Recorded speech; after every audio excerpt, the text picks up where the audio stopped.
All right, so we were looking at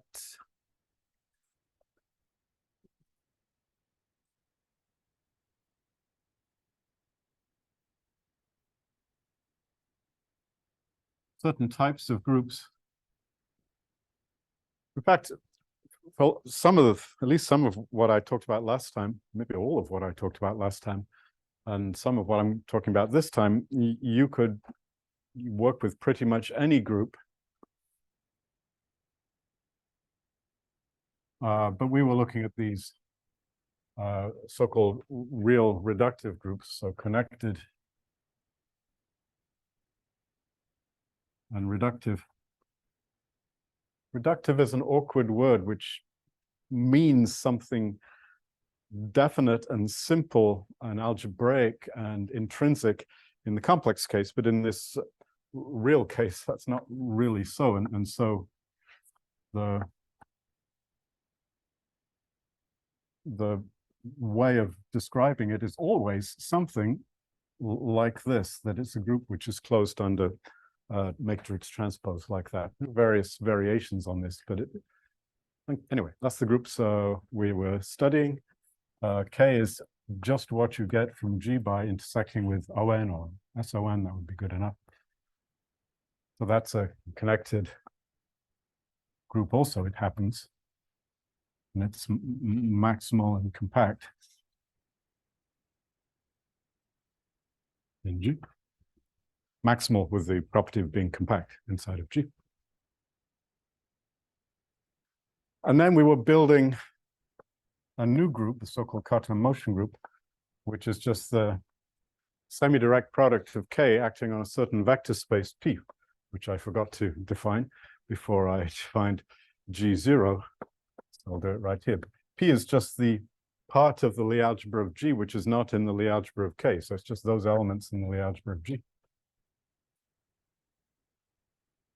which instead of being skew symmetric, which is what would put them in the Lie algebra of O, they're symmetric. I might have talked about GLNC. Maybe I should talk about GLNC for where I'm going, in which case we should be talking about the conjugate transpose here, and ON should become UN, like that. All right.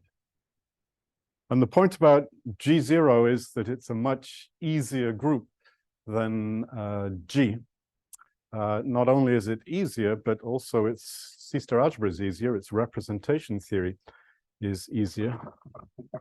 And let me just, I took the trouble of actually doing the calculation properly before showing up here. So let me just tell you exactly how this goes.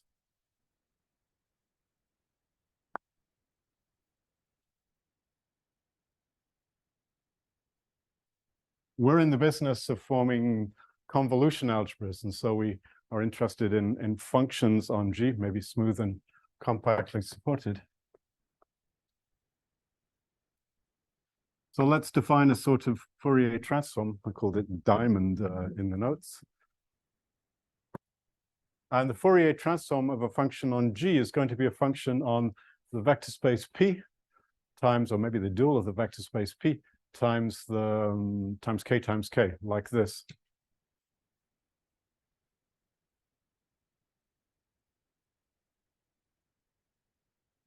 And so you have to fiddle around a little bit to get this formula right.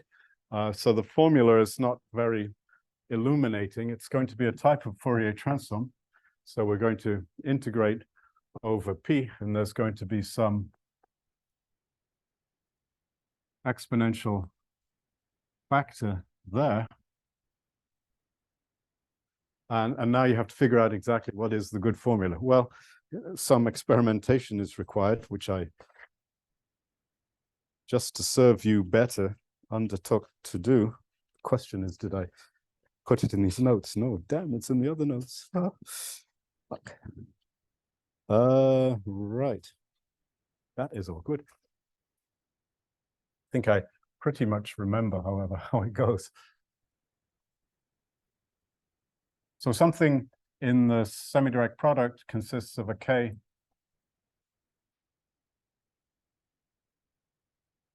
and an element of P like that. And here, what we're supposed to integrate is nu of K2 of X.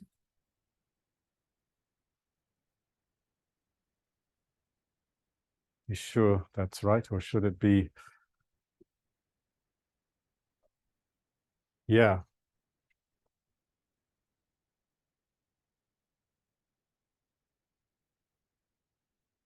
This triple, or maybe put minus sign there if you like. This is in P, dual times K times K. Ah, it annoys me that I didn't bring this piece. I worked this thing out and I didn't bring the piece of paper. Damn. And there's one, this much I remember, but I think there's also something like, oh, maybe just next. Maybe it's K1 of X or something. The notes will have the correct formula. So annoyed, didn't bring it down. Idiot. Anyway.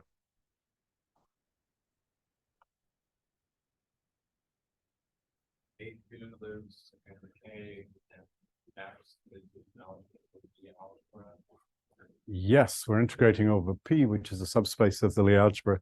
And when I say K of X, I mean let K act on X. How does it act? Well, in this concrete formula up here, it's just by conjugation, if you like, the adjoint representation. And let's hope this is right, otherwise we'll fix it up in post. And what you get, maybe we can work it out. See if you can help me out by eyeballing this. Jacob, you're on. Yep. Here's where we want to end up. We want to have a smooth function on P star times P times K. Well, that's what we have. And now we want to look at K in invariant functions like this.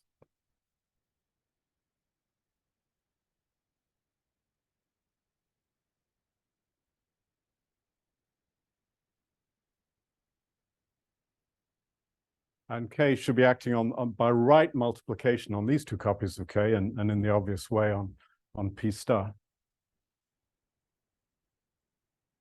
So Jacob will work out the correct formula here on the basis of what I just wrote. I'm pretty sure we got to fix this up. This should be something like K2 of X, K2 inverse of X. So K2 goes to K2 times. I'm sorry, what was the question? Yeah, in fact, I made a mistake there. I wanted to put the inverse over here because otherwise it appears in a couple of places over here. Which strongly makes me think this is K1 of X. I remember the general form of the formula. Yeah. And Jacob will soon correct what I've written. And this is only part of the point. Of course, if you divide out by K, it's really just a function on P star times K. That makes sense. You started off with a function on P times K, so you have the right dimensionality here. And the critical thing is what happens if you take a product of two functions, and then you take this transform. So the star means convolution in the group algebra of G0. And what you get out of it is something nice. So let's just write down the formula for the product on the other side. So let's stick in a new K1, K2 now. I regret putting the inverse in there. It just seemed like a good idea at the time when I was typing the notes, but now I didn't put it in.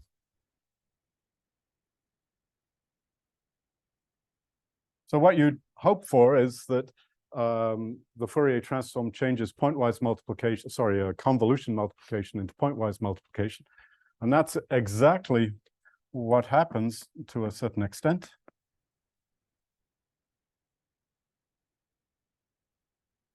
This extent.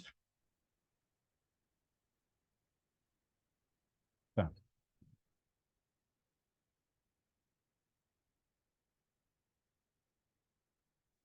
So what this says is you should think of this diamond construction as giving you a function from the vector space P star into smoothing operators on K. And this is how you multiply smoothing operators by the convolution product. Okay. And the little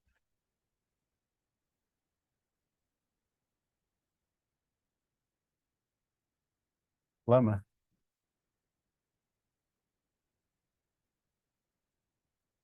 is this version of the Fourier transform, which I'm kicking myself for not being brought on a piece of paper to correct. How's it going? Okay, just to make sure. So kx on P star by multiplying the input by k. Yes. I can't correct it. It's not quite that. Yeah. It'll be in the notes.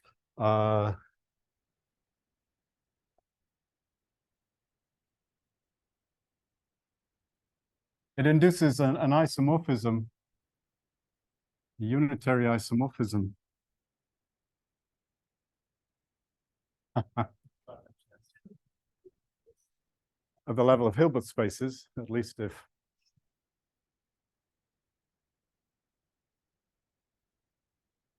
the measure is chosen to so that the volume of K is 1.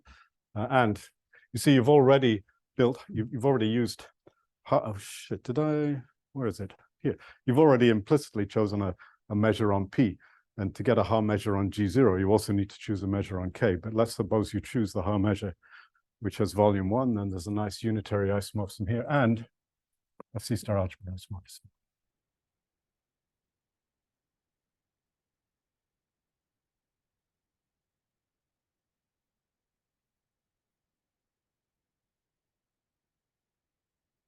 Into what? Well, the C0 functions from P star into the compact operators on L2 of K, which are K equivariant. So K acts on P star in really the only way it could, and it acts on L2 of K by the right regular representation, and it acts on compact operators in L2 of K by conjugating by the right regular representation. And now we're in business. So this is what the C-star algebra is.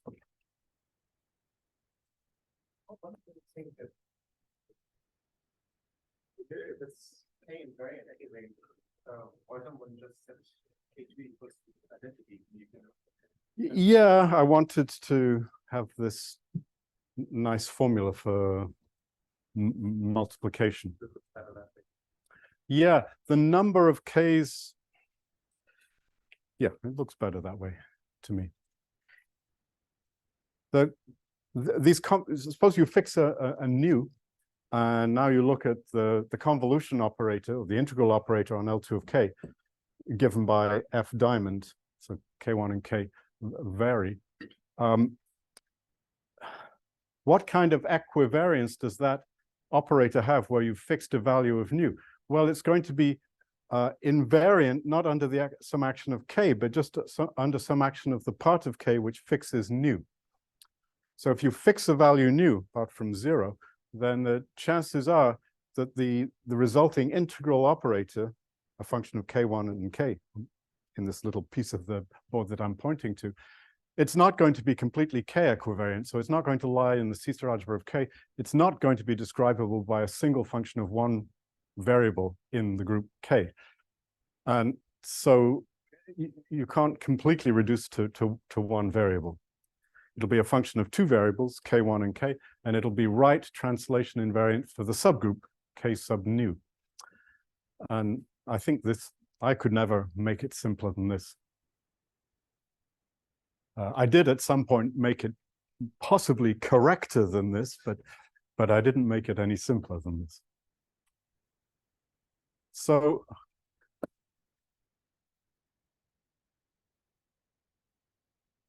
from this, we can extract a kind of a nice result, a theorem of Mackey about groups of this general type. What Mackey did covers a lot of other examples.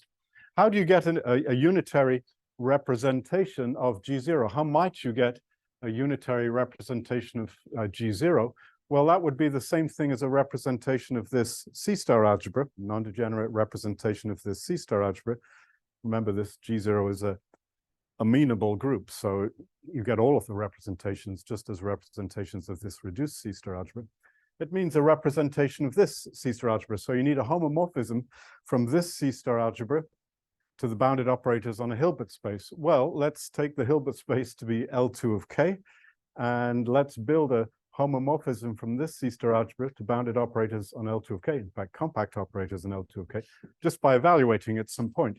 Each time you evaluate at some point in P star, you'll get a representation.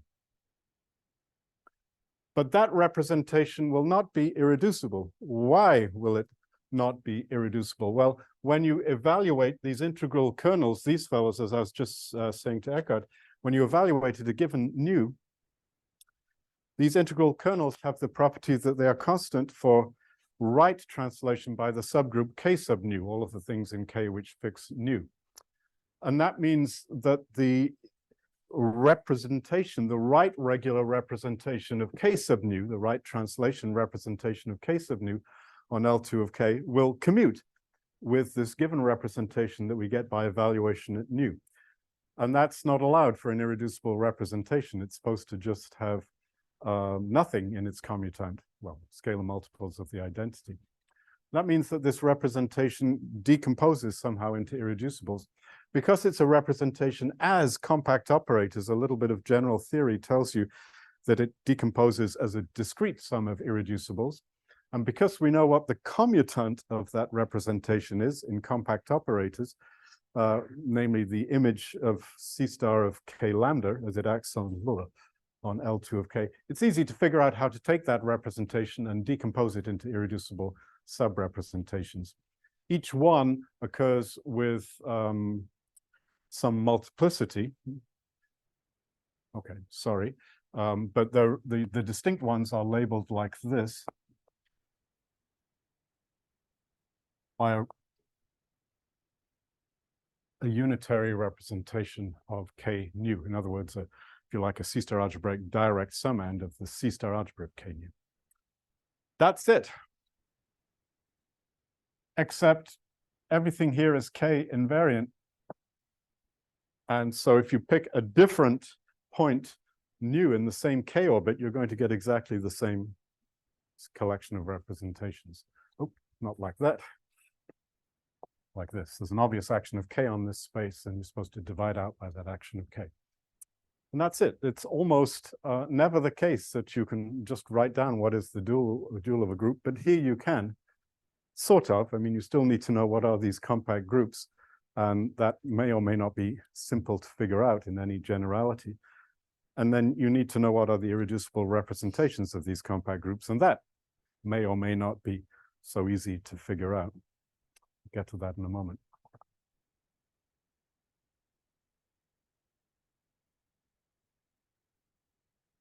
Okay, and then we stated this Kasparov isomorphism.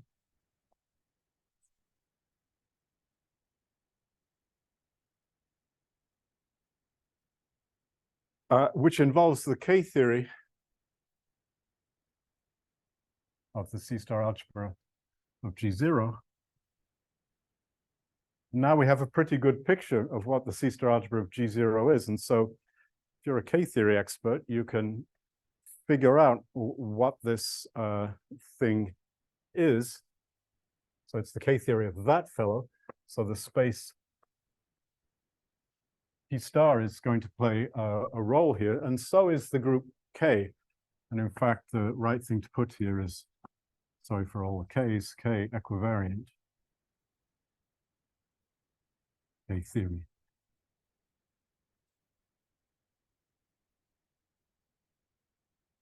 So this thing is quite computable. K theory of vector spaces is something that Raoul Bott told us a lot about. If there was no group K in the picture, I mean the compact Lie group K, if that wasn't in the picture, then the K theory of a vector space only depends on the dimension of the vector space, and it's alternately Z. or 0 by the famous Butt periodicity theorem. And it's not much different here. This thing here is very close to the representation ring, the free abelian group on the set of irreducible representations of K.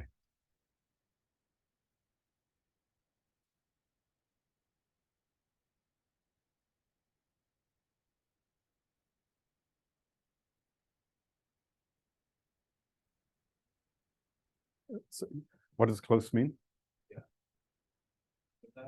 Well, if P star was even dimensional, and if the action of K on P star, which is the same as the action on P, if the action of K on P star which is an orthogonal action, if it factored through the spin group or the spin C group, then this close would be like this, right on the nose. Yeah. Yeah. And otherwise, this thing can be understood in terms of algebraical data, Clifford modules and so on. The problem of determining what this is completely solved. It's isomorphic to something which is all finitary and algebraical, like this representation ring is. There's a paper of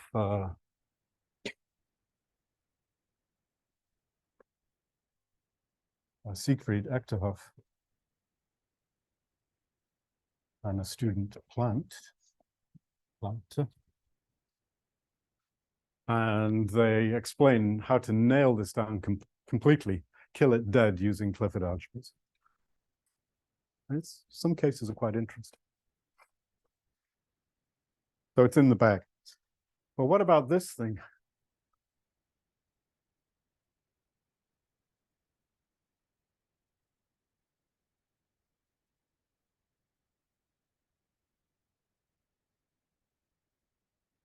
So there is this Kohn-Kasparov isomorphism, which I didn't write down here, but what it says is that the K theory of C star reduced of G is what's on this board here, the K theory of C star reduced G0. So it's quite computable. The isomorphism of Kohn and Kasparov is quite a difficult thing to come to grips with. But anyway, there it is. And we might like to know what on earth this is all about. After all, spend all this effort trying to prove the Kohn-Kasparov isomorphism. What are we actually calculating there? So let's just spend a little while talking about this.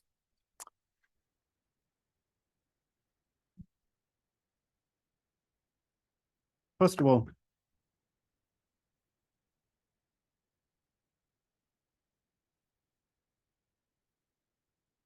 a unitary representation of G. So I'm thinking of one of these groups up here, one of these real reductive thingamajigs. Is said to be, well, there are two schools of thought here, weakly admissible or maybe just admissible.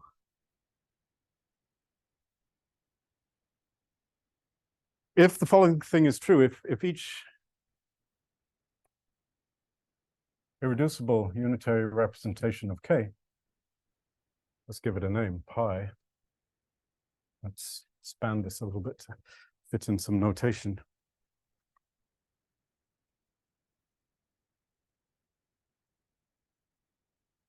Right, pi, a unitary representation of G on a Hilbert space, H pi.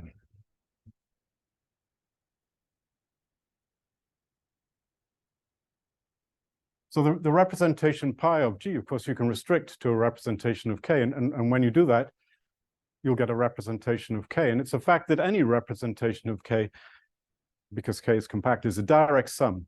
Nice, simple Hilbert space theoretic direct sum of irreducible representations. And you can ask how many times does a given irreducible representation occur?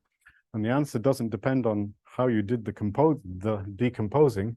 So it makes sense to ask whether the number is finite or not. And this is the finite case, occurs only finitely often or finitely many times.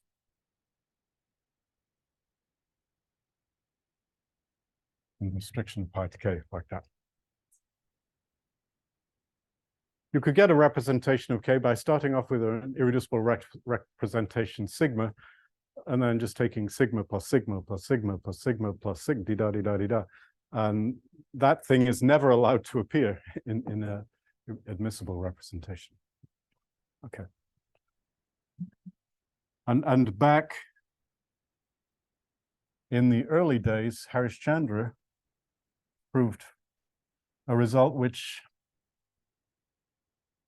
is of middling difficulty, that every irreducible pi is admissible in this sense.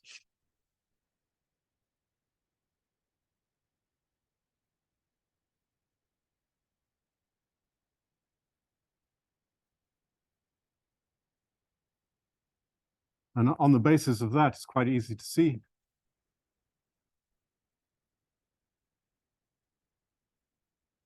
that when you convert pi into an irreducible representation of C star of G, the image of the representation, so that's now a collection of operators on the Hilbert space H pi.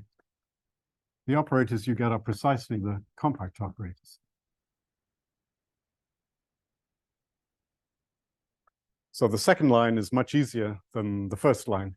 Second line is an easy consequence of the first line.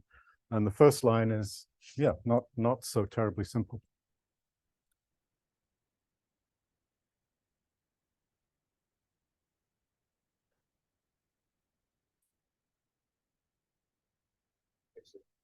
This definition takes it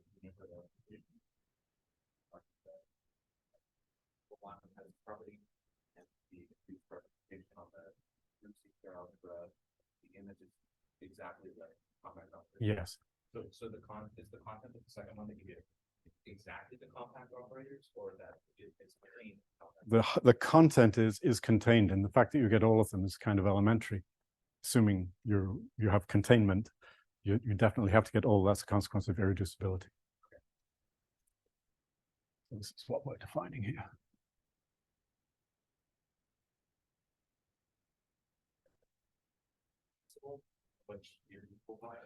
Admissible without the weak qualifier means not only is this condition true, but the representation is finitely generated in a certain sense. Finitely generated by k finite vectors is the precise way you're supposed to say it.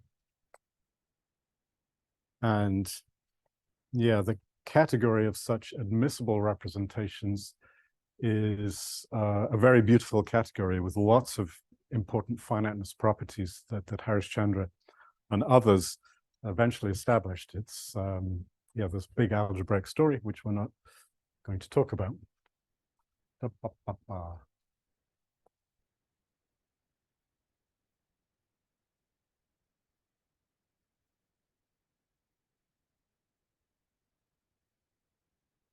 But going back to K theory,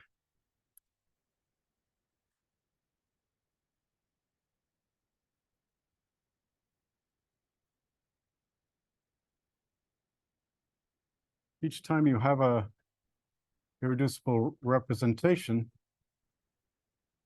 you get a homomorphism of groups from the C star algebra of G to the compact operators. Sorry, you get a homomorphism of groups from the K theory of C star of G to the K theory of the compact operators, and that's just Z. Maybe you call this like pi star.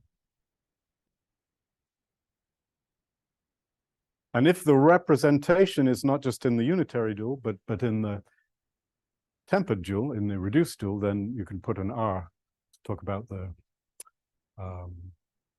reduced C star algebra of G instead of the C star algebra of G. So we get a chance to study K theory just a little bit by means of homomorphisms like this. Sadly, in terms of, I don't know, set theoretic weight, almost always these maps are zero. All of the G's that we're studying, except for degenerate examples, which are compact groups, they have an uncountable number of irreducible unitary representations.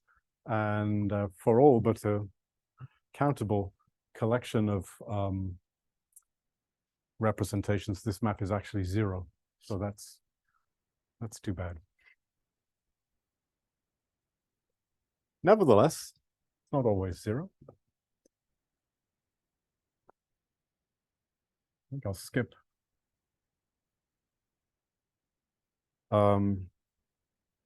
one of these definitions. In fact, before I give, no, change my mind.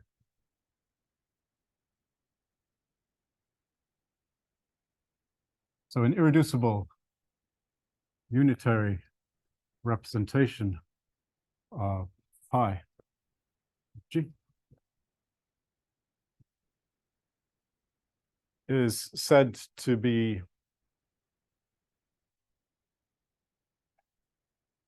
lots of different words we could put here, but I'll say discrete series.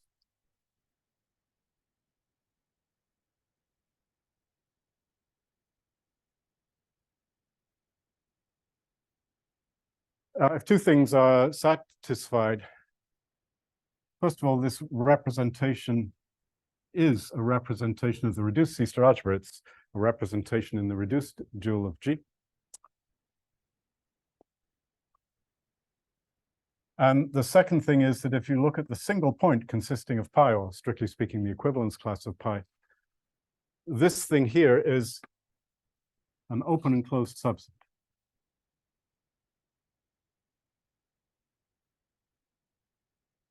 of this reduced dual. So that's, okay, that's a definition.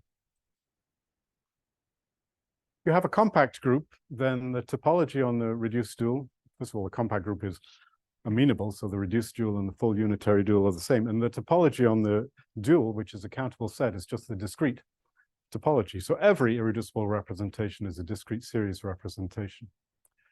This property here, however, is much harder to achieve for infinite groups. It's not obvious. In fact, when you look at other equivalent ways of writing down the definition, it almost seems obvious that these things cannot exist, but it's certainly not obvious that they do exist, but occasionally they do.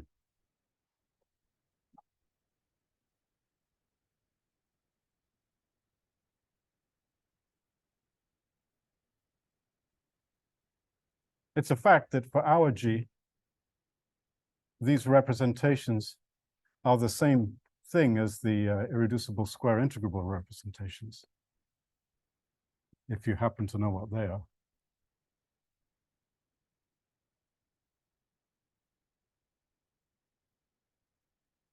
That's not completely, it's not certainly not a tautology, and there are groups for which it's not true that the two classes are exactly the same.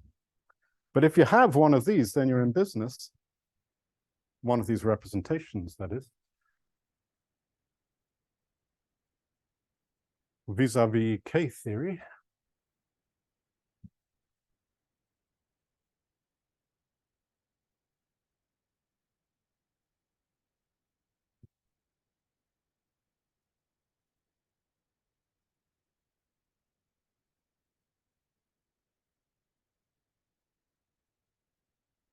So here's just a general fact, and I cannot remember if I mentioned this in the last lecture or not, so I'll mention it again. Suppose you have a closed two-sided ideal in the C-star algebra A. You'll remember that closed two-sided ideals were used to understand, or rather define, the topology on the spectrum of A. Well, here's something else which is kind of interesting. If you have a representation which is irreducible of the big guy A,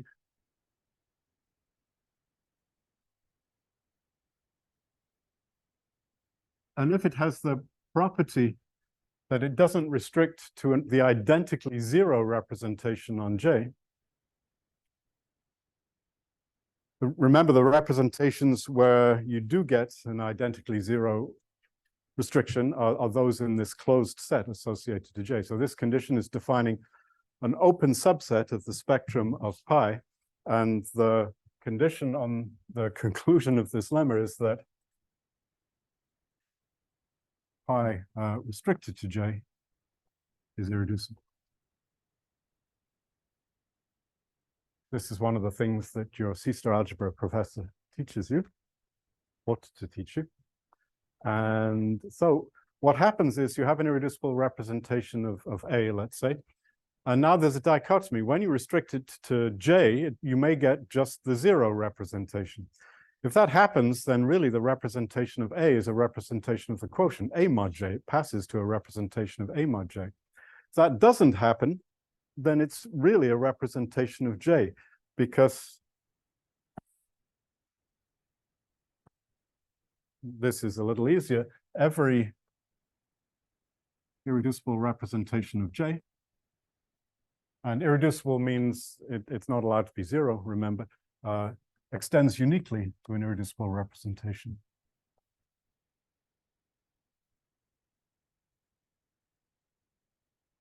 Okay.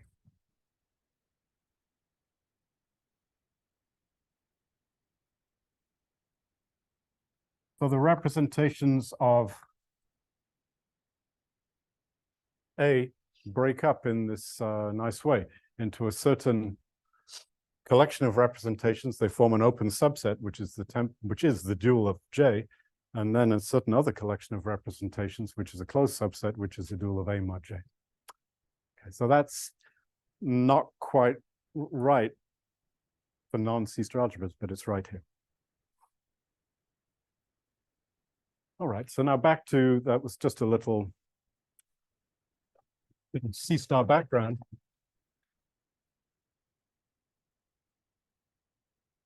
Back to discrete series representations.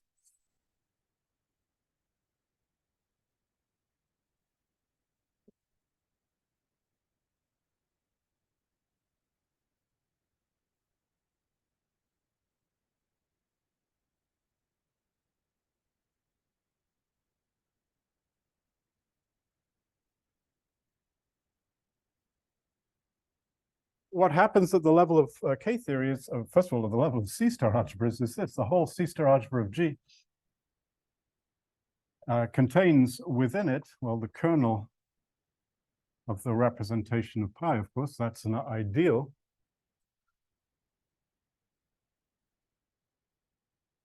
And there's a complementary ideal that you could build here, the annihilator of the kernel of pi. That's the C-star algebra. That's the collection of all elements in C-star of G, which when you multiply them by something in the kernel, you get 0 on either side. So that's another closed two-sided ideal.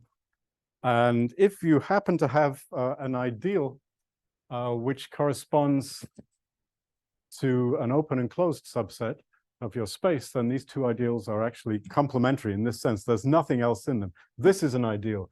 This is an ideal. The product of anything in here with anything in here, no matter what pi is always 0 by definition of the annihilator. But the sum of these two things may or may not be all of C-star of G.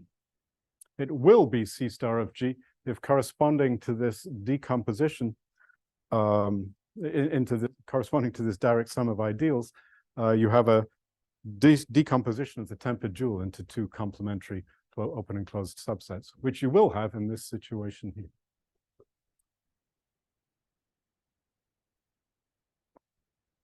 Of course, after you divide out by the kernel, the annihilator becomes isomorphic to the image of pi, which is just the compact operators on the Hilbert space of the representation.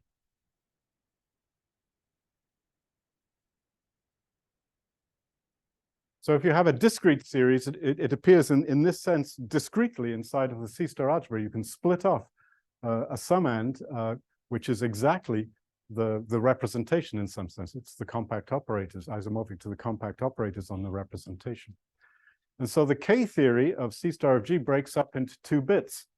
A bit which is the K-theory of the compact operators, which is Z, and another bit, which we don't know much about yet. Okay. And in particular, the composition, you can do the following thing now. We could start off with this annihilator, the orthogonal complement of the kernel of pi, which secretly we know is the compact operators. That maps into the C-star algebra of G. It's an ideal. And this, according to this construction here, the K-theory of C-star of G maps back to the compact operators on H pi.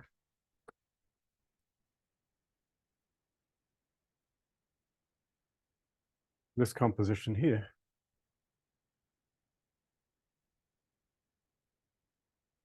is an isomorphism. In fact, it's an isomorphism at the level of C-star algebra, so certainly at the level of K theory. So the inside of the K theory of the C-star algebra of G, there's a canonical direct summand of consisting of the integers. K theory of C-star of G breaks up into the integers in a canonical way, direct sum something else, which is the K theory of the kernel of pi.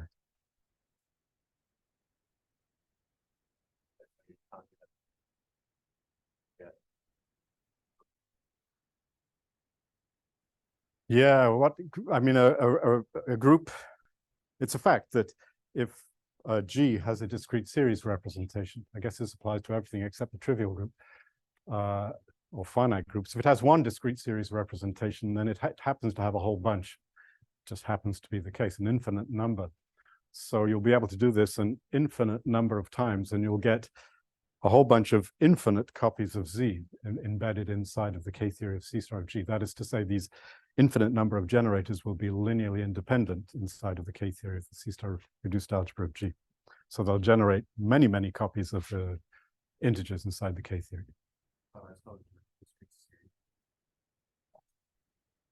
Because that's what they look like. They look discrete inside of the pictures of the discrete series part.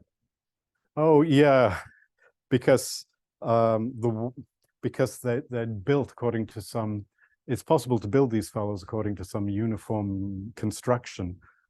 First, that was done by Harish Chandra. Actually, he built the characters of these representations, much like Weil did for compact groups, by some uniform construction. So we call them discrete series.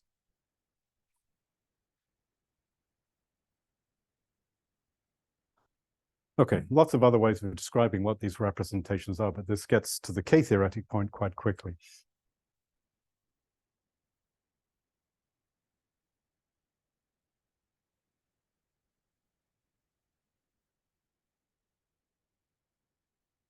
I'm going to buy one of these. I have a pretty good eraser at home, but not as good as this. This is, I mean, it is a Hagoromo eraser, whereas this is something else, but I love this thing. Maybe I'll just steal it. Don't tell anyone. That's right. And I didn't get any Chips Ahoy cookies, by the way. Of course, now, if this thing does go missing, the RCMP are going to be knocking on my door, aren't they? Yeah.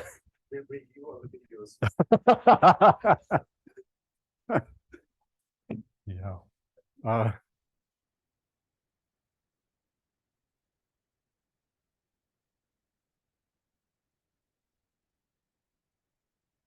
Just to show you what we're up against here, suppose the group is SL2R.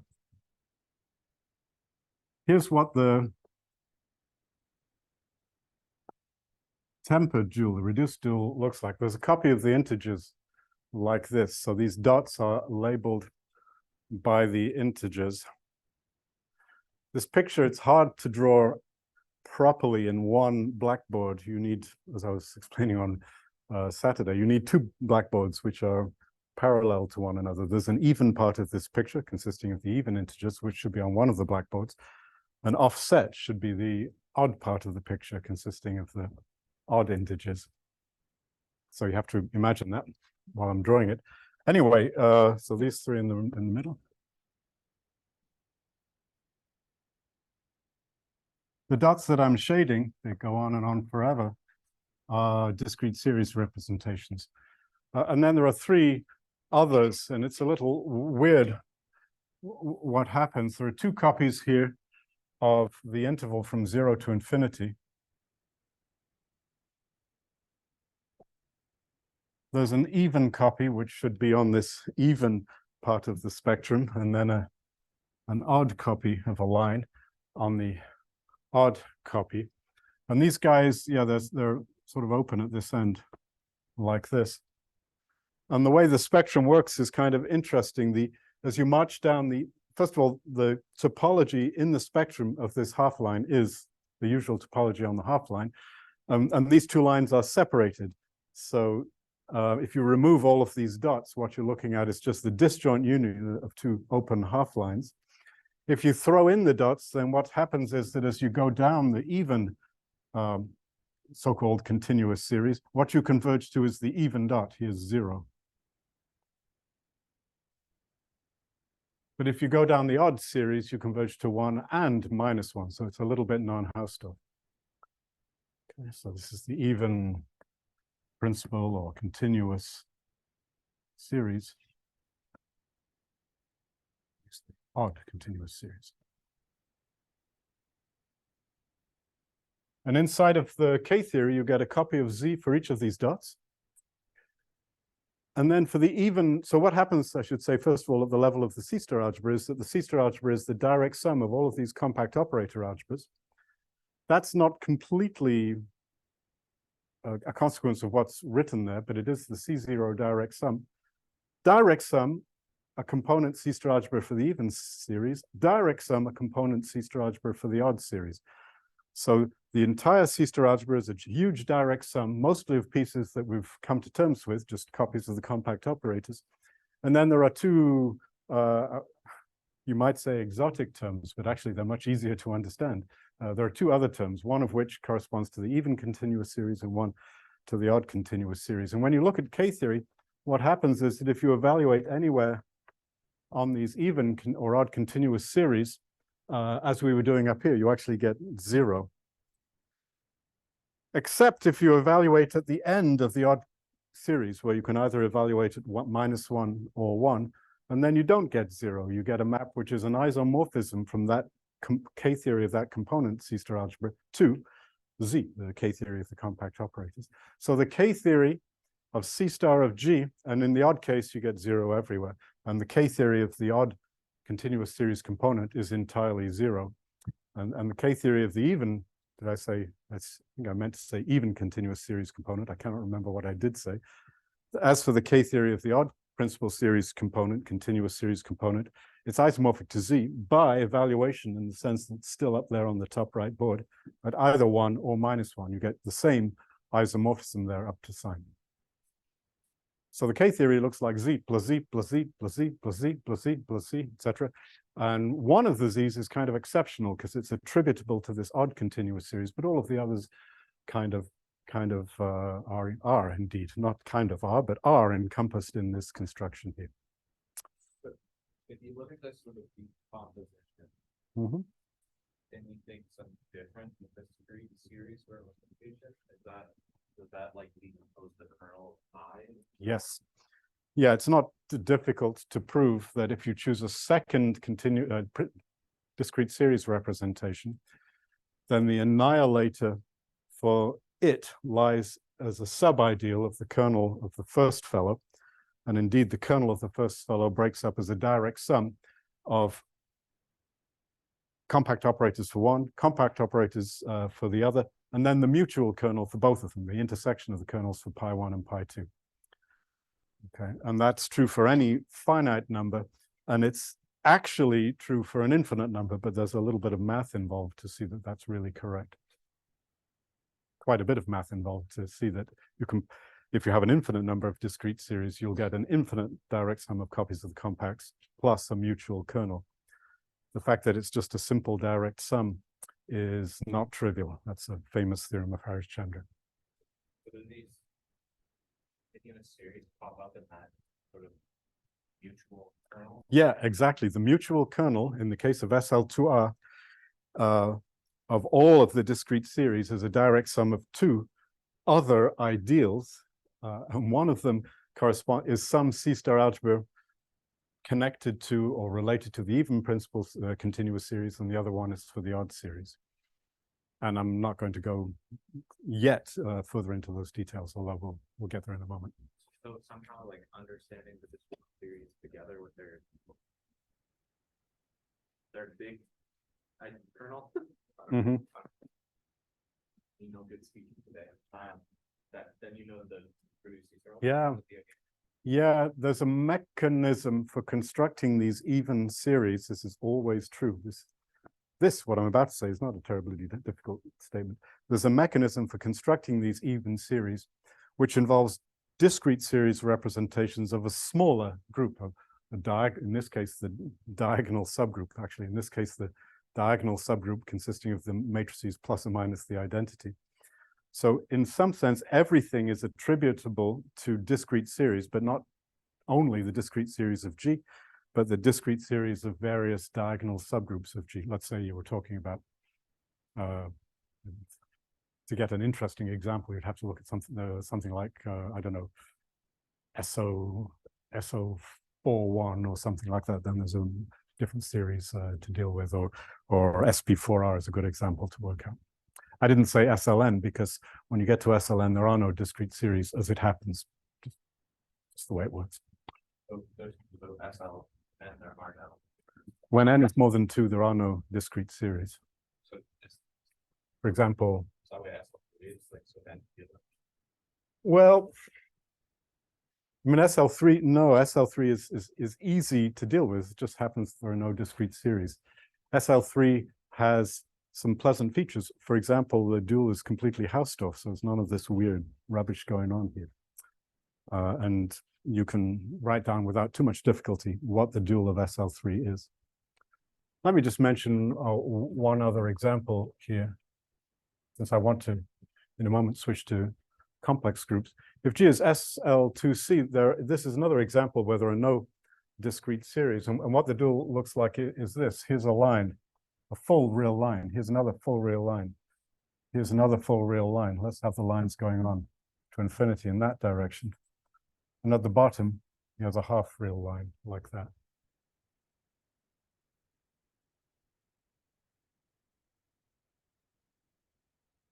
And this example shares a feature with this example that we'll try to, or a bug maybe, that we'll try to deal with next time, which is that if you look at this, and the topology here is, what you see is what you get. It's just this topology sitting inside the Euclidean plane.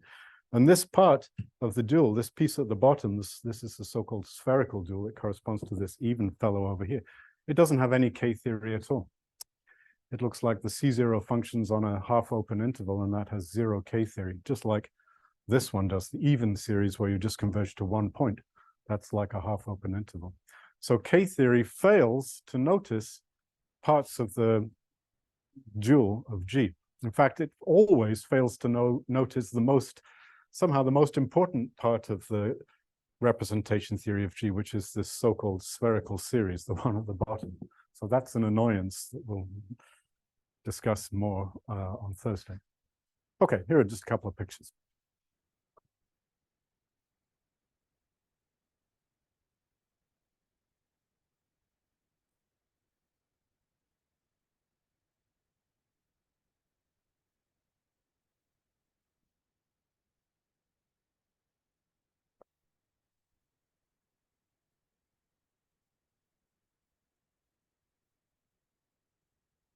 I want to describe in some detail what C star of G looks like from a certain point of view, at least for certain G.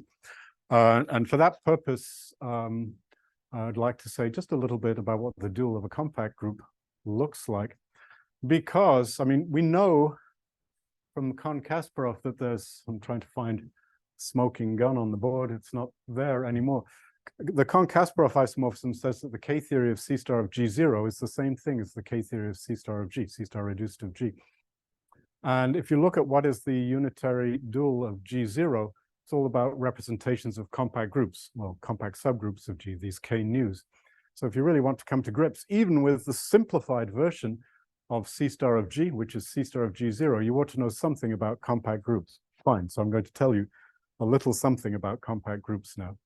And we shall assume that G is connected, because if it's not connected, it might as well be a finite group. And I am certainly not qualified to tell you what is the unitary dual of a finite group. That's arithmetic. That's not, yeah, that's hard. Okay, so let's just assume K is connected. Okay. So this is what you learn in a Lie theory class. Inside of G, you're supposed to fix a maximal torus, inside of K, maximal connected abelian subgroup contained in no bigger abelian subgroup. So that thing always looks like circle times circle times circle, a certain number of times.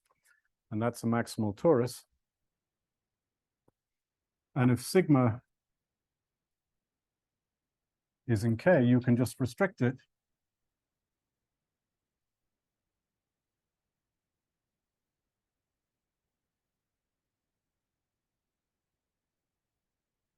and when you restrict from K to T, the representation will cease to be irreducible, because every irreducible representation of an abelian group is one-dimensional. So unless you started with a one-dimensional representation, this restriction will not be irreducible, and so it'll be a direct sum of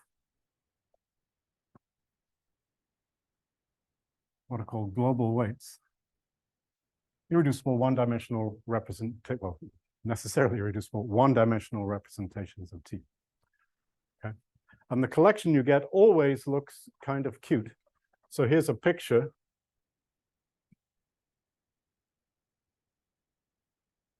I'm constitutionally unable to draw this very well.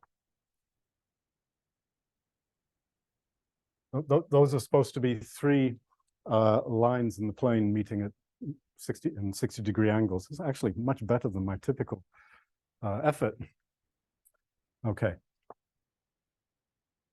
Now I'm just going to, with this as a sort of guide, build the lattice of these global weights. You get the picture, I think. So on.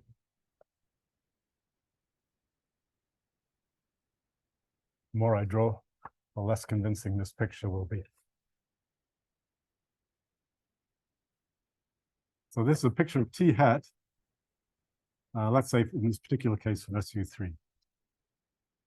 If you have an irreducible representation of T, that means it's a Lie group homomorphism from big T to the group U1, and it induces a Lie algebra homomorphism from the Lie algebra of T to the Lie algebra of U1, which is I times R. So what this picture is a picture of the homomorphisms from the Lie algebra of T into I times R. I mean, all of the points.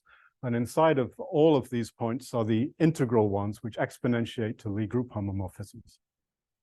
They don't all do that because, of course, the torus is not a very simply connected space. Okay, I'm not going to draw more dots to get myself into trouble. Okay.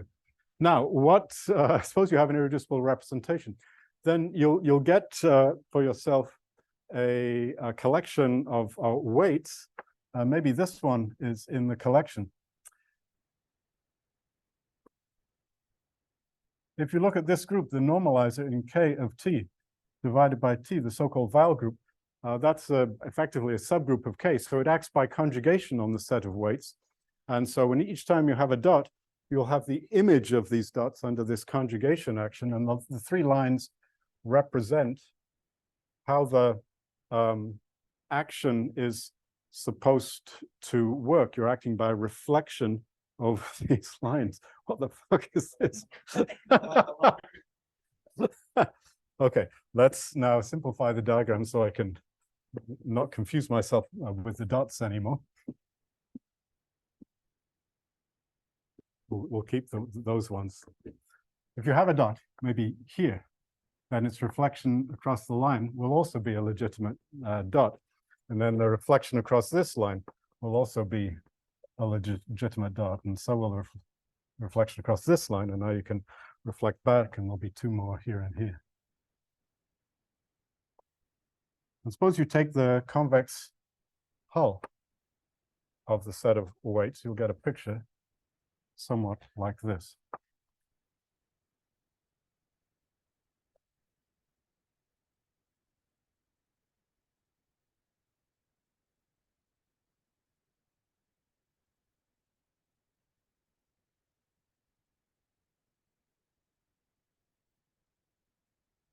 Beautifully symmetric, with a beautiful six-fold symmetry, like this picture shows unfailingly. Okay, it's called the weight diagram. It's always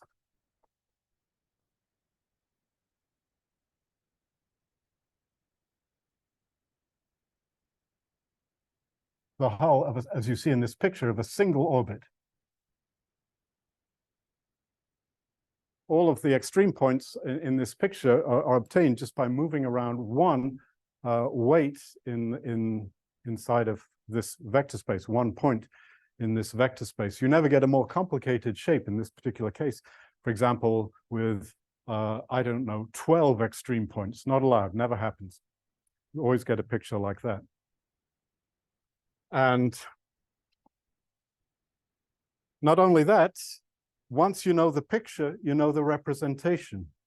And not only that, once you have any dot in this plane, which is integral, and you move it around by the vowel group and you fill in, make the convex hull, there is a representation for which that is the weight diagram. So there's a one-to-one correspondence between orbits under the action of W, of weights inside of this vector space, and irreducible representations of K. And finally, and maybe most importantly,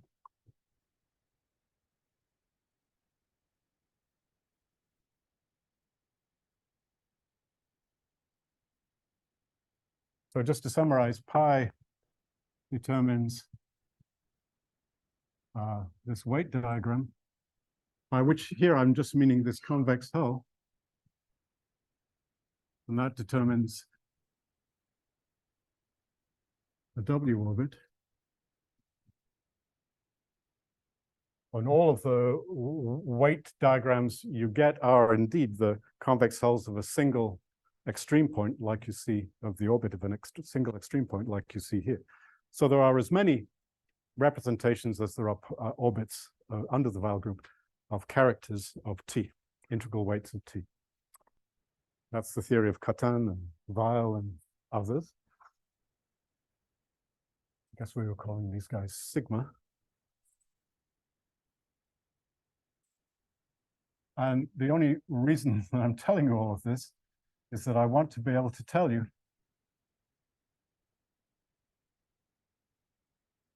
that the set of representations comes with an ordering like this, and the ordering is the ordering obtained from the diagrams, if the diagram of sigma 1 is contained in the diagram sigma 2.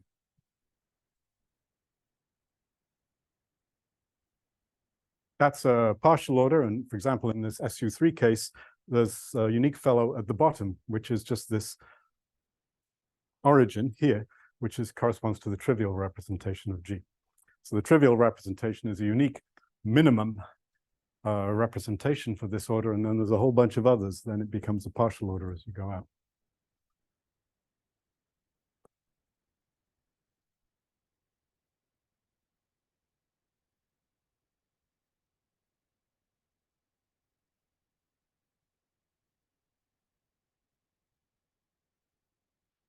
And you can do this for any K whatsoever, as long as it's connected. If the group is not connected, it's not true that by passing to this infinitesimal data, it won't surprise you at all. It's not true that when you pass to this infinitesimal data, you'll capture what are the representations of K.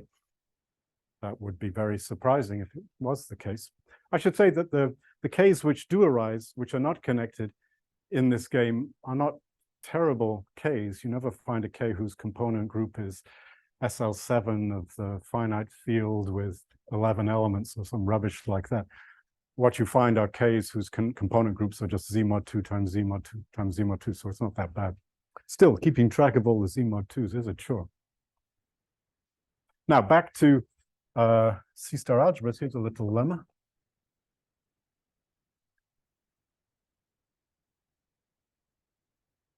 Super easy.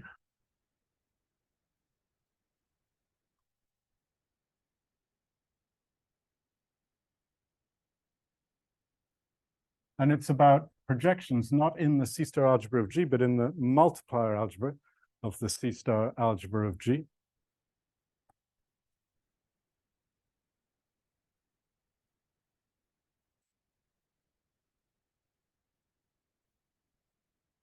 With the following property, that if you have a representation of C-star of G, doesn't even have to be irreducible. So it's a fact which I didn't tell you, that first of all, I did tell you that if the representation is non-degenerate, then this corresponds to a representation of G.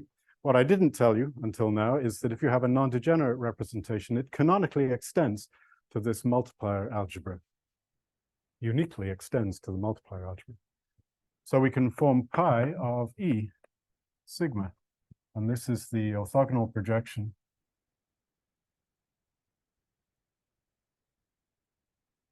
onto the sigma isotypical subspace.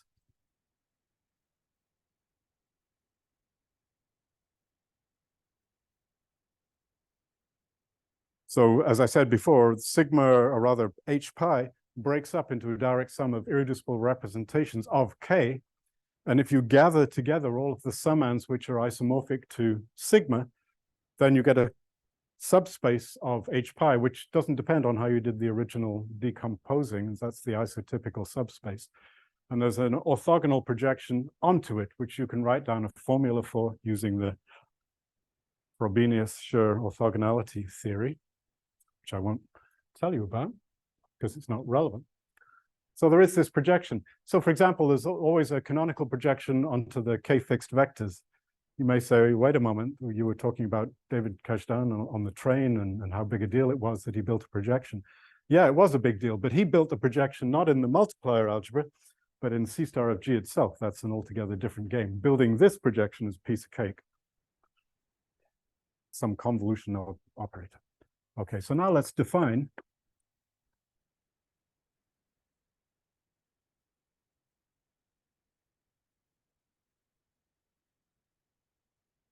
a couple of projections.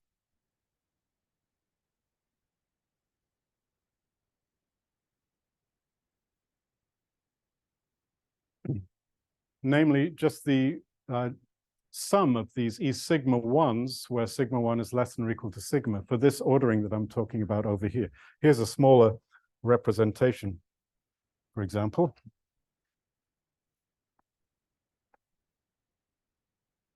This particular diagram cannot occur. I wasn't paying attention as I drew it, but just to give you the idea. This is always going to be a finite sum because the representations are labeled by these discrete points. There's only a total number of finite number of discrete points inside of this picture that I've drawn. So in particular, there can be only finitely many W orbits inside of it. Yeah, what's wrong with this picture is that it's 2 W orbits around the edge, not 1, if you think about it. Okay, and here's another fellow. P sigma minus, or I don't know what to call it. I'll call it just Q sigma. It's just the same thing, except I'll leave off E sigma from the sum, just have all of the other ones. All of these E sigma 1s are orthogonal to one another. Why? Well, they're obviously orthogonal in every representation according to the way I defined them, and that makes them orthogonal in the C star algebra, in the multiplier algebra. Nearly there.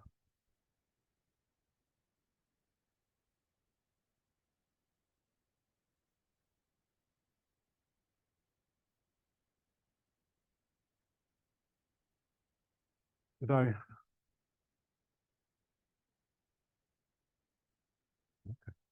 Didn't say that yet. I'll say it in a moment.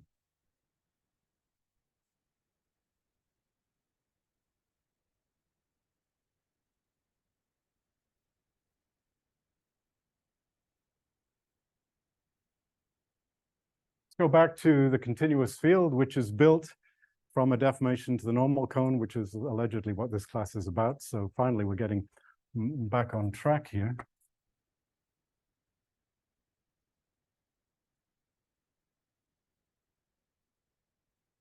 So this is the field of, first of all, the smooth family of groups GT, all of which are copies of G, except for one, which is G0, this motion group that we've been talking about today. And they give rise in the way that's by now standard to a continuous field of C star algebras. And here it is. All of these C star algebras include exactly the same maximal compact subgroup K. In fact, inside of the continuous field, inside of the deformation space, there's a canonical smooth family, constant family of subgroups, which in each fiber is just K.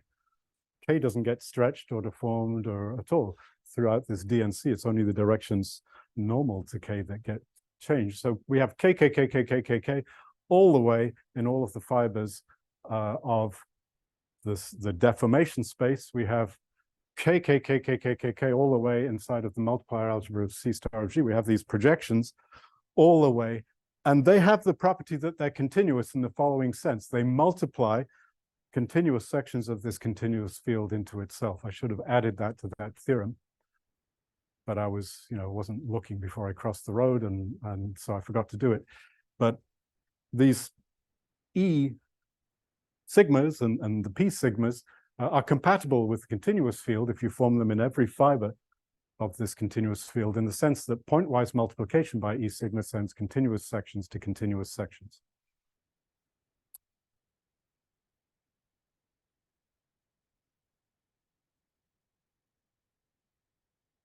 So now let's just, I don't have to keep writing C star of GT. Let me define AT just to be it.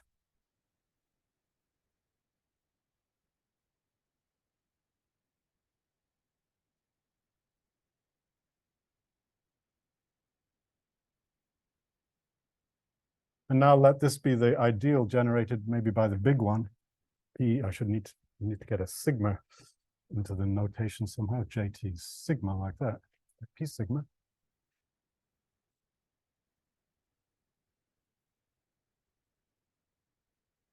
And another ideal, which is pretty much the same as one of these, the ideal generated. I guess I should have called these I and J, not J and I.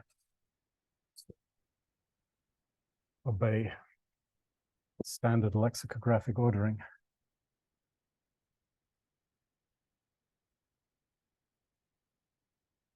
What does it mean, the ideal generated by P? Well, I mean, you just take all possible products, something in A times P times something in A, and all possible sums of those products. That's now an ideal inside of A. And if you take the norm closure, then it's a C star algebra ideal. That's what I mean.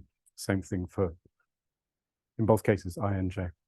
So these guys are continuous fields of C star algebras in their own right. And so the problem of understanding this continuous field, to a certain extent, breaks down into the problem of understanding these smaller continuous fields. And that problem breaks down still further in the following way. We've come up against Morita equivalence of categories in the sense that Kahn was hinting at in the past in the Groupoid world. Well, in the C star algebra world, it just means this.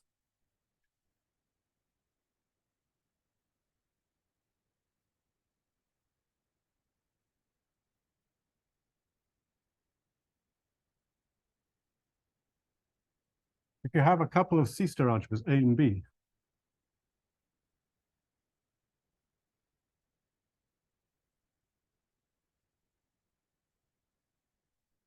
then they're said to be Morita equivalents. And now I'm going to reuse this notation, some P's and Q's here, but you shouldn't think that the P's and Q's that I'm about to use are related to these P's and Q's. It's just that there's only 20, I mean, on a good day, there's only 26 letters, and lots of them you just can't use. You can't call a projection J. I mean, God forbid. So there are only a certain number of letters you can use. So the condition is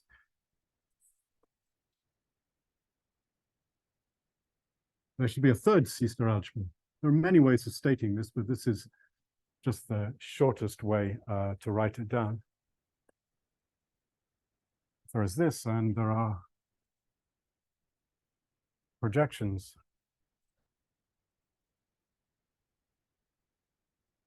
P and Q in the multiplier algebra of C. This P and Q do not necessarily have anything to do with the P sigmas and the Q sigmas, such that the A algebra you get by cutting down C by P, and the B algebra you get by cutting down C by Q. At this point, you could just define C to be A direct sum B, and you could certainly find a projection P and Q which has this property. So you need to know that both projections P and Q speak to all of A. so that you're not doing two things which are totally unrelated here. And the way you say that is that if you look at the ideal generated by P, that's all of C. And the same for Q.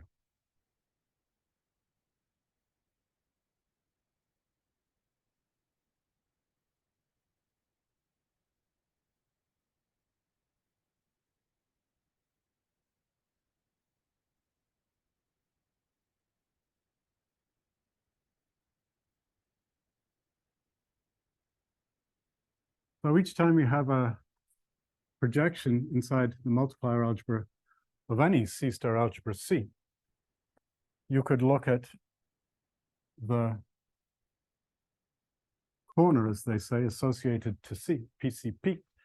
And that's going to be Morita equivalent to this thing, CPC, this ideal inside of C. And every Morita equivalence is somehow broken up into two such, if you like, elementary equivalences. So that's what's going on. That's what Morita equivalence is all about. It's a fun exercise, not completely trivial, to show that this is an equivalence relation. It's not sort of obvious the way I've written it here.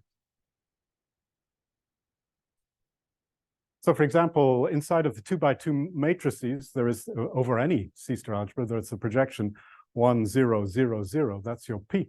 And that P has the property that 2x2 matrices times P times 2x2 matrices over any C-star algebra is all 2x2 matrices.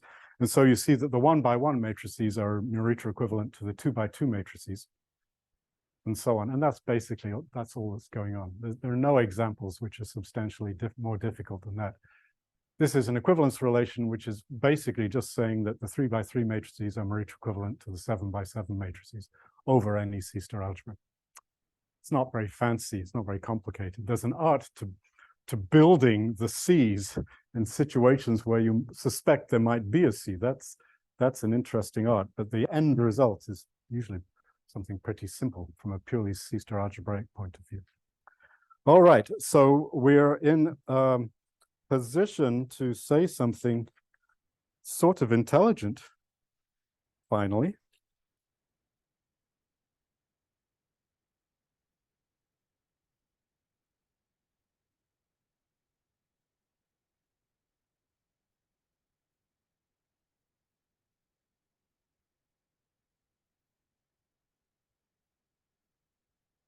So let's go back to these reductive groups that we began with. And now let me assume something which wasn't part of the original definition, that apart from everything else, this thing is a complex, I mean, in addition to everything else, this thing is a complex Lie subgroup.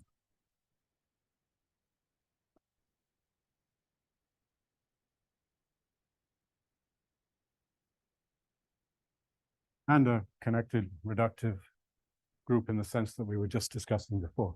So SL2C good, SL2R bad.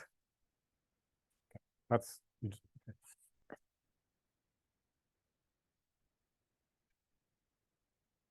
There's a version of what I'm going to tell you for compact groups, excuse me, for all real groups. There's an easy version for compact groups.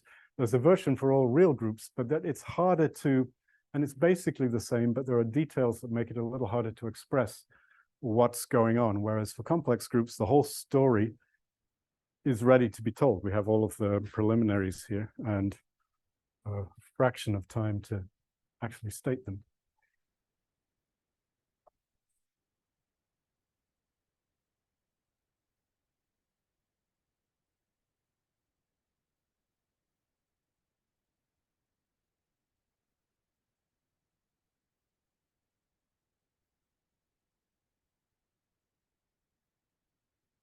And this is a result that, as far as we know, I mean, as of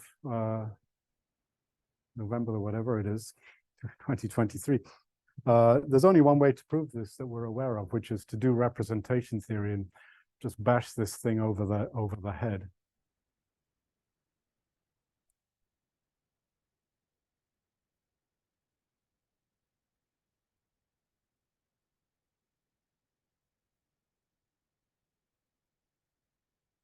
we really want to understand this continuous field. But it's a little complicated what's going on. For the following reason, if you let's just take the easy case of SL2C. That is the reduced dual of SL2C that I'm pointing at right now. It's almost always the reduced dual of it is almost the reduced dual of the motion group, as well, but not exactly. Here's what happens. As a set, it turns out the reduced dual of the motion group can be identified with this picture. But in order to explain what I'm now going to say, let me just make these points on the vertical axis here a little more prominent. The topology is a little weird. Here's what happens for the reduced dual of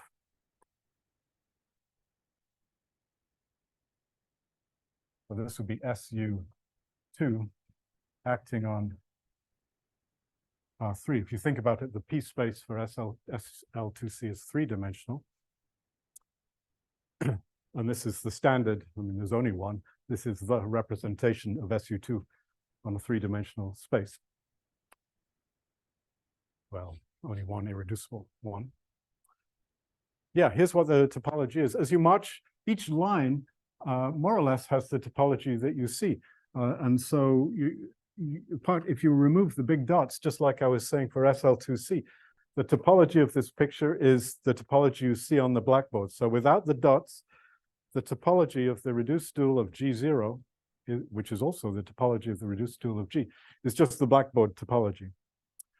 But in the reduced dual of G0, as you march down one of these lines towards 0, you converge not only to the point on the line, you also converge to the same point 2 up, and the same point 4 up, and the same point 6 up, and so on. So it's a non-Hausdorff space, and as you converge down to one irreducible, this is to one of these double points, not double points, big fat points, you'll converge to all other big fat points above it, which are spaced an even number of units away from the initial one. That's the topology on the dual of G0, and it's not exactly the same as the topology on the dual of G. And the way to understand what's going on here is supposed to be this theorem here. Suppose you take these, which are the big guys? The I's are the big guys. And which comes first, the T or the sigma? The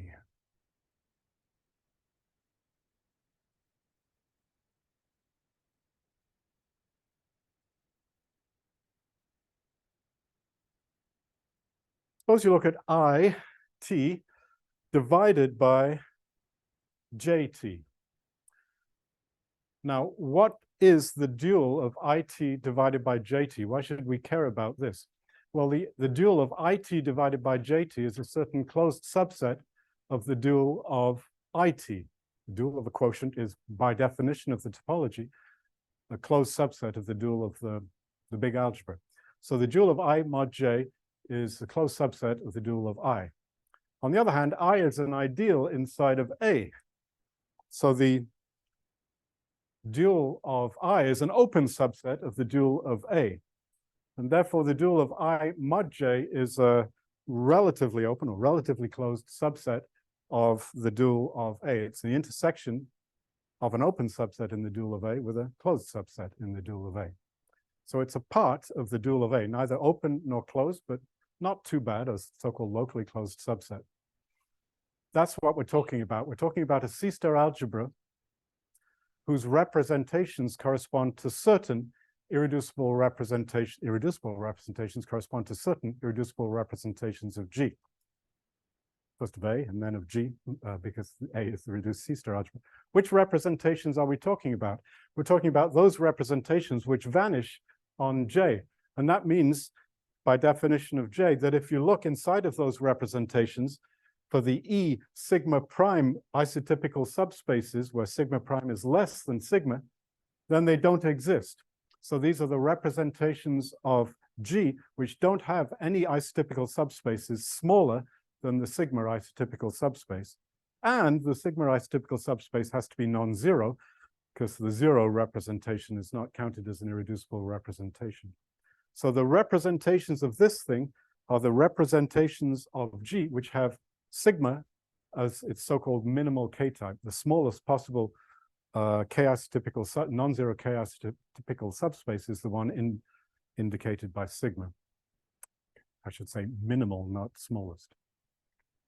And as for the going back, so it's interesting to study this. That's what I'm trying to say. This thing, the spectrum, at least, of this C-star algebra has a simple interpretation in terms of representation theory. And as for this field, it's Morita equivalent.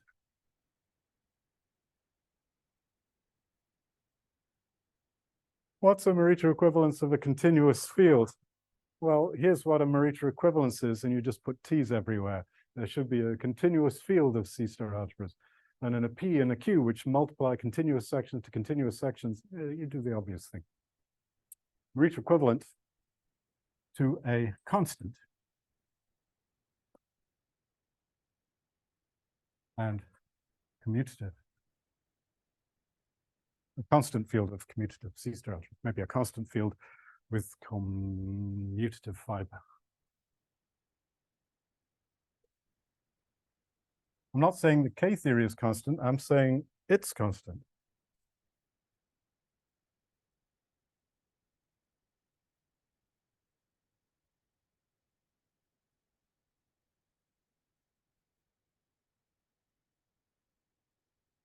Once you have a commutative C-star algebra, it's easy to know what is the spectrum of the commutative C-star algebra. I mean, if it's C0 of X, the spectrum is just X, as we discussed. So if you get it down to a commutative C-star algebra, you've got it down as far as you can get as far as representation theory is concerned.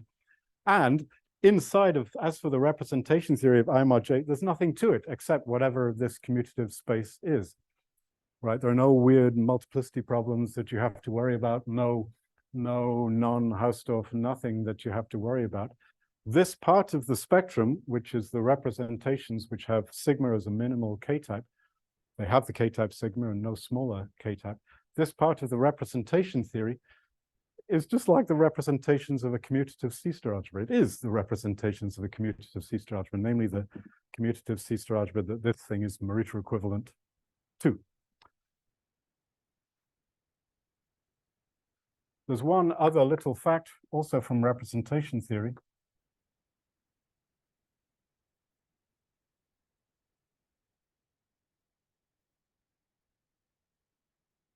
Which, depending on your interests, is not that important, but it clarifies matters immensely here, I think.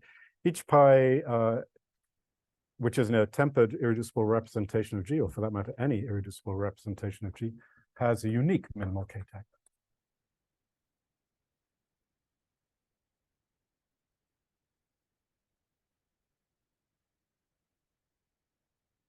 That's not completely obvious because we're talking about a partial order here with these funny diagrams we had a while ago, not a linear order. So it's possible for one representation to have two equally small minimal K-types. That happens up here. This is not a complex group, but this representation, for example, that I just drew an X over, is an example of a representation, okay, in the real world, which has two minimal K-types, not one. But in the complex world, it doesn't happen. So what are we saying? We're saying that if you take any of these groups GT, well, there's only two of them, G and G0, but let's not stress about that. If you take any of these groups GT, then you can look at the reduced unitary dual of GT, and you can break it up into pieces, sort of strata, not terrible set theoretic hideous monsters like in Borsuk-Ulam or something like that. No, a countable number of locally closed pieces, the pieces we've just been talking about. And each of these pieces individually doesn't change as T varies, including at T is equal to 0. The whole space does change as T degenerates from something non-zero to something 0. The topology changes in the way that I described before. But as for the individual pieces, which in this diagram are just the individual pieces that you see, those pieces don't change at all. The way in which those pieces join together, the topology on the disjoint union of the pieces, and it is a disjoint union thanks to the second theorem, that topology is, is up for grabs. but the individual pieces are all exactly the same. Not only that, but in a way which is compatible with the continuous field that we've been studying for a while now. So all of the spectra, all of the spectra of these C-star algebras AT, C-star of GT, they're all the same in some sort of filtered sense. What happens is there's an increasing union inside of the spectrum of the C-star algebra of GT by open subsets, and the difference is one open subset minus all of the smaller open subsets. Those differences, which are the spectra of these things, the sort of associated graded space or something, that is constant. That doesn't depend on T at all. And because K-theory, I didn't say this, but I will now, behaves nicely with respect to Morita equivalences, in fact, it follows from this that if you believe the representation theory, then you have to believe this Kohn-Kasparov isomorphism. If two C-star algebras are assembled from the same pieces in a compatible way, or maybe a whole continuous family is assembled in a compatible way from the same atomic elementary pieces, fundamental unit of spectrum, I guess, like, you know, yeah, then it must be the case that the K theories are the same in a way which is compatible with the continuous field, naturally. So we're done. We proved the Kohn-Kasparov conjecture, sort of. Well, we didn't. We reduced it to this interesting fact about representations of G with a given minimal K-type. And then you have to check that. It turns out to be correct. All right. Sorry, it went over. Time to stop. Thank you, Internet. Thank you, humans. We shall continue on Thursday.